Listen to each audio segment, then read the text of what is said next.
అందరికీ నమస్కారం.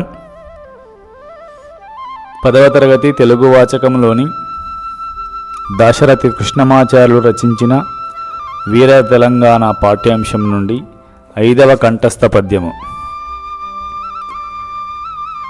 తెలంగాణమున గడిపోచయును సంధించెన్ కృపానమ్ము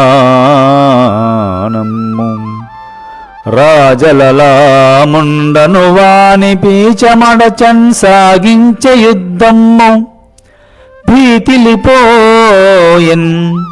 జగమెల్ల ఏమియగునో తెలియంగరాకన్ దిశాంచలముల్ శక్రధను పరంపరలతో సయ్యాటలాడెన్ దివిన్ దిశాంచలముల్ శక్రధను పరంపరలతో సయ్యాటలాడెన్ దివిన్. నమస్కారం.